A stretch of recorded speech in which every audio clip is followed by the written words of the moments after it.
복된 소식 아름다운 소리 AM 1590kHz 시카고 기독교 방송입니다.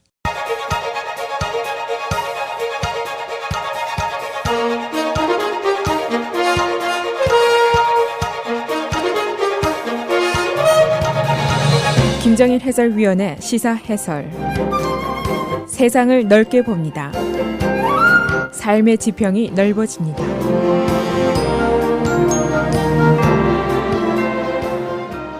미국의 중동 지역 내 위기가 좀 더 깊어지고 있는 감입니다. 이란의 군 실력자인 솔레이마니의 피살 이후에 이란은 보복을 하겠다 하는 의지를 확실하게 했습니다. 언제, 어디서, 어떤 보복을 할 것인가가 문제이지 보복 결의는 확실한 것으로 국내외 군사 전문가들이 보고 있습니다.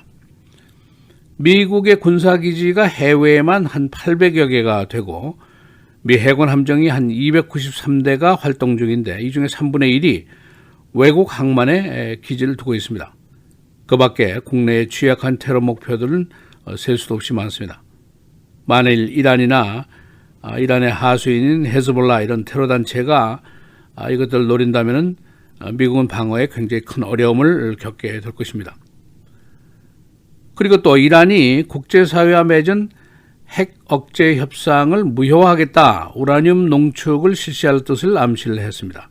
그런가 하면은 이란은 자국 내 미군 또는 외국 군대의 철수를 요구하는 의회의 결의안 채택을 계획을 하고 있습니다. 이런 것에 대한 트럼프 대통령의 반응인데 우선 이란 내에 문화유산도 폭격할지 모른다 하는 얘기를 했고 또 민간 지역도 무차별 폭격을 하게 될지도 모른다 하는 얘기를 했고 이라크가 외국 군대 철수를 결의하게 되면은 대규모 경제 봉쇄를 하게 될 것이다. 그리고 미국이 이라크 내에 투자한 돈이 한 2조 달러 정도 되는데 이 돈을 도로 내놔라. 그때까지 우리는 아무 데도 안 갈 것이다. 그런 주장을 하고 있습니다. 또 국내 정치권도 소용돌이로 들어가고 있는데 미국이 국제법으로 불법화하고 있는 문화재를 파괴한다고 공언을 했는데 국제법을 위반하면은 미국이 전범이 되는 것이 아니냐 그런 반론도 제기하고 있습니다. 또 현 행정부에 과연 구체적인 전략이 있어서 이렇게 하는 것이냐 이란의 군부 실력자의 암살로 결국 이란과 중동 지역이 단결하는 모습을 보이고 있는데 결국은 그가 살아있든 죽어있든 미국의 위협을 하는 마찬가지다. 오히려 죽어서 이 사태를 더 악화시킨 것이 아니냐 이런 공격까지 하고 있습니다. 그래서 오늘은 솔레이마니의 피살 이후에 안보 위기가 어디까지 가고 있는지 또 양측의 거센 보복과 보복의 설전이 어디까지 와 있는지 설명해 드리겠습니다. 트럼프 대통령이 플로리다 베케이션에서 돌아오는 길에 에어포스 1에서 한 말이 이런 말입니다. 그들이 우리를 고문하고 살해하고 폭탄으로 공격을 하고 그렇게 해왔는데 그러나 우리는 그들의 문화재도 타치를 못한다? 그렇게는 안 될 것이다 라고 반론을 제기했습니다. 이 솔레이마니의 사망 이후에 이란과 중동 지역의 반미 시위가 격화되고 있고 보복 위협도 이제 계속이 되고 있고 또 여기와 병행해서 트럼프 대통령의 보복에 대한 보복 이것도 심각해져 가고 있습니다. 그의 위협 내용을 말씀드리면은 이란의 cultural site 문화재 자산도 공격하는 것을 불사하겠다 하는 얘기를 했고 신속하고 대규모 반격을 하는데 아마도 무차별 공격의 형태가 될 것이다. 민간 지역도 예외가 아니다 하는 얘기를 했습니다.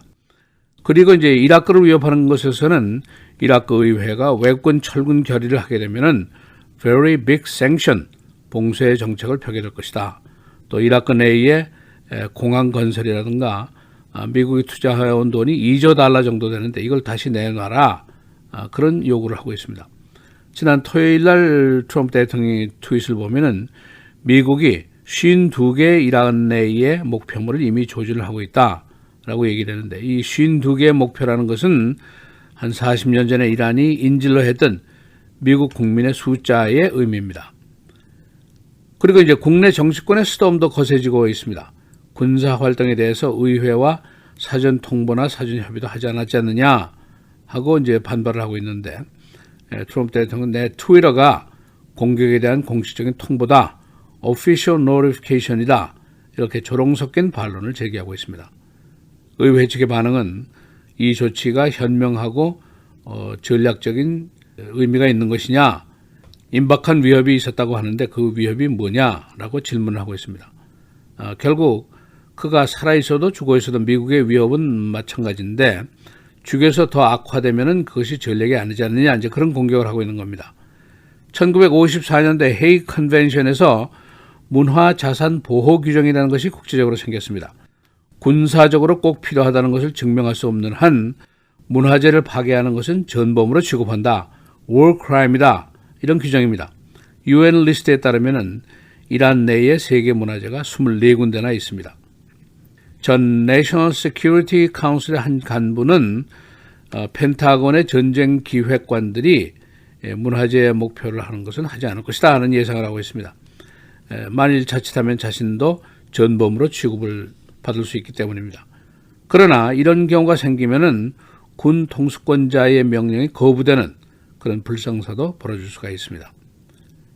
기본적으로 전쟁 또는 테러 행위에 대한 반응은 보수계, 진보계에 큰 차이가 있어 왔습니다. 부시 대통령은 이라크 전쟁 당시에 고문을 인정을 했었습니다.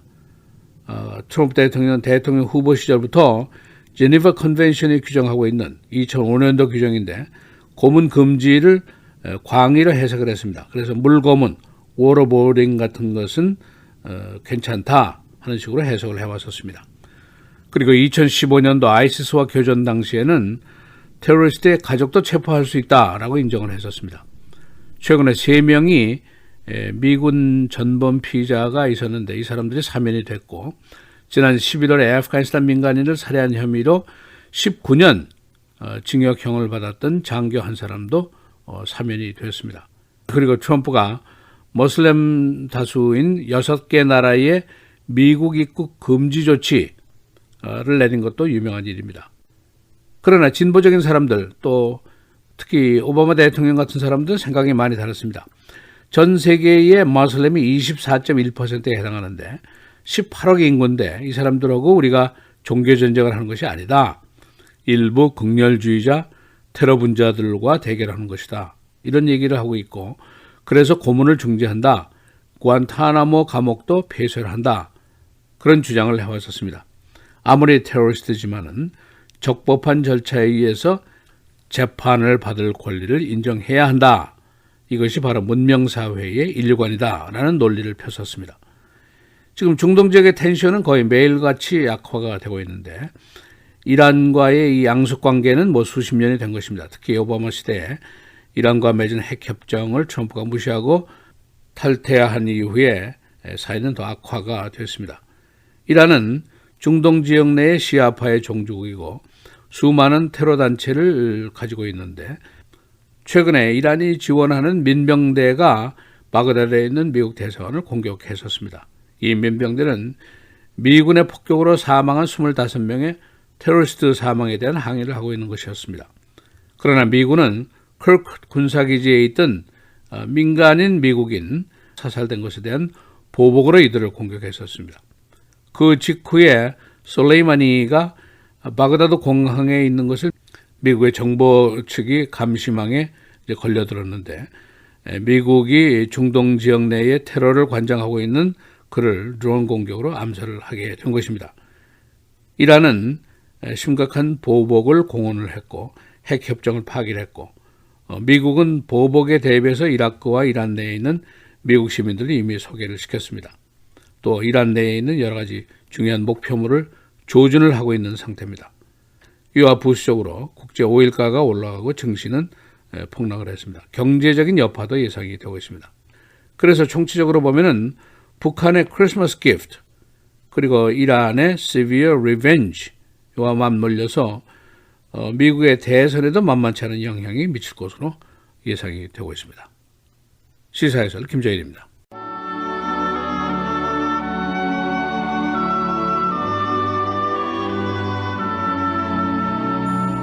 지혜로운 자와 미련한 자가 다투면 지혜로운 자가 노하든지 웃든지 그 다툼은 그침이 없느니라.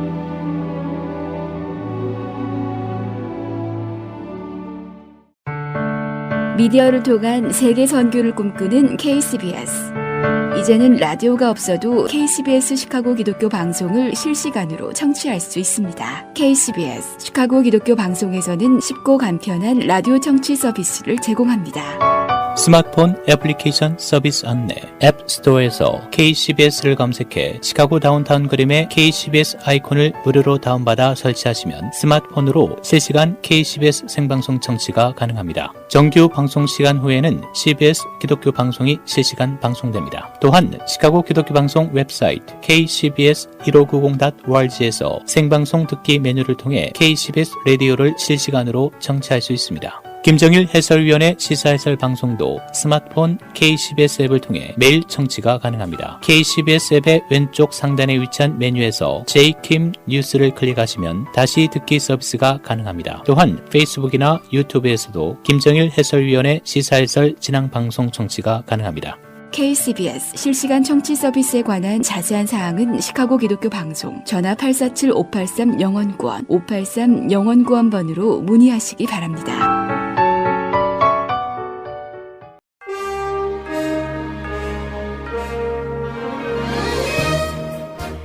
1월 6일 월요일 KCBS 헤드라인 오늘의 주요 뉴스입니다. 미군의 공습으로 숨진 카심 솔레마니 이란 혁명수비대 쿠두스군 사령관의 딸이 중동에 파견된 미군들이 죽음을 맞이하게 되리라고 경고했습니다. 테헤란에서 솔레마니를 추모하는 대규모 장례 행렬이 운집한 가운데 이 자리에서 솔레마니의 딸 자이나브 솔레마니는 중동 내 미국 군인의 가족들은 자녀들의 죽음을 기다리며 남은 날들을 보내게 될 것이라고 위협했습니다.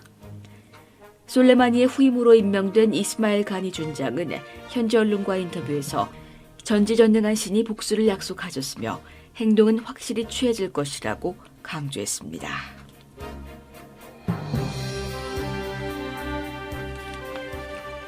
이란이 솔레마니 사망에 대한 반발로 이란 핵 합의에서 사실상 탈퇴한다는 뜻을 밝혔습니다.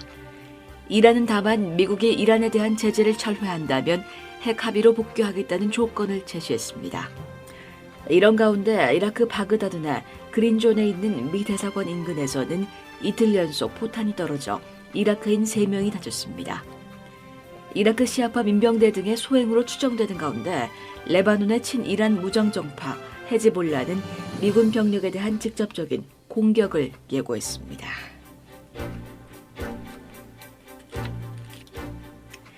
미군이 이라크와 시리아에서 아이시스 격투회전을 중단했습니다. 미국이 이라크 수도 바그다드 공항에서 이란 군부 실세 카심 솔레마니를 표적 공습으로 제거한 이후 중동에서 이처럼 자국 민간인과 미군 보호를 우선할 것으로 보인다고 언론은 전했습니다. 이라크와 시리아에서 대아이시스 작전을 지휘하는 통합합동기동부대는 어제 성명을 내고 최근 몇 주 동안 중동에서 미국 거점에 대한 이딴 공격 때문에 아이시스 격투회전과 관련한 활동을 중단했다고 밝혔습니다. 그러면서 우리는 지금 연합군이 주둔하는 이라크 기지를 보호하는데 완전히 전념한다고 덧붙였습니다. 트럼프 대통령이 이란 폭격 대상 52곳의 하나로 문화 유적을 지목한 데 대해 이란 정부가 전쟁 범죄라며 강력히 비난했습니다. 자리프 이란 외무장관은 현지 시간 어제 트위터를 통해 트럼프는 이미 카심 솔레마니 사령관 사례로 국제법에 대한 중대한 위반을 저질렀다며 문화 유적을 목표로 하는 것은 전쟁 범죄라고 비판했습니다. 트럼프 대통령은 지난 4일 솔레마니의 죽음에 대해 이란이 매우 뻔뻔스럽게도 미국 시설들에 대한 공격을 주장하고 있다며 미국은 이미 이란과 이란 문화에 매우 중요한 52곳의 목표물들을 선정해놨고 이란이 미국을 공격한다면 매우 신속하고 강력하게 이들에 대한 공격이 가해질 것이라고 밝혔습니다. 영화 1917이 제77회 골든글로브 시상식에서 작품상과 감독상을 수상했습니다. 어제 로스앤젤레스 베벌리 힐튼 호텔에서 열린 제77회 골든글로브 시상식에서 1917은 작품상과 감독상을 수상하며 2관왕을 차지했습니다. 1917은 독일군의 함정에 빠진 아군을 구하기 위해 적진을 뚫고 전쟁터 한복판을 달려가는 두 영국 병사가 하루 동안 겪는 사투를 담은 영화입니다. 한편 봉준호 감독의 영화 기생충이 어제 골든글로브 시상식에서 더 페어웰, 페인 앤 글로리 등을 제치고 외국어 영화상을 품에 안았습니다.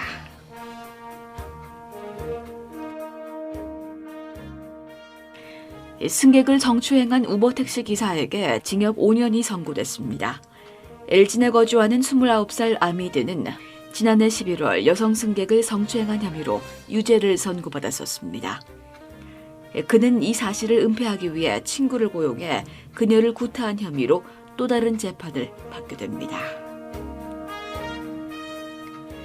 시카고 경찰은 시카고 북부 지역의 연쇄 방화범을 쫓고 있습니다. 경찰은 범인이 링컨 애비뉴 등지에 있는 덤스터에 불을 지른 것으로 보고 있습니다. 시카고 북부 지역에서 최근에 4건의 유사 사건이 발생했습니다. 카요리에 대한 애완견 공격 사건이 계속되고 있습니다. 지난주 올드타운 부근에서 한 애완견이 카요리로부터 공격을 받아 얼굴에 수십 바늘을 꿰매는 상처를 입었습니다. 이와 유사한 사건이 지난달 시카고에서 7건이나 발생했습니다. 쿡카운티 내에 약 1,500마리의 카요리가 서식하고 있는 것으로 당국이 파악하고 있습니다. 날씨입니다. 오늘은 대체로 맑은 날씨 보이겠고 늦은 오후부터 차차 흐려지겠습니다. 낮 최고 39도, 밤 최저 28도. 내일은 대체로 맑겠고 일부 구름 많은 곳 있겠습니다. 낮 최고 39도, 밤 최저 15도. 수요일 대체로 맑겠고 아침 기온이 10도대로 떨어지고 낮 기온은 20도를 유지하면서 매우 춥겠습니다. 낮 최고 24도, 밤 최저 22도. 목요일 흐린 가운데 기온은 다시 40도대로 오르겠고 다소 강한 바람과 함께 비가 내리겠습니다. 낮 최고 48도, 밤 최저 41도입니다.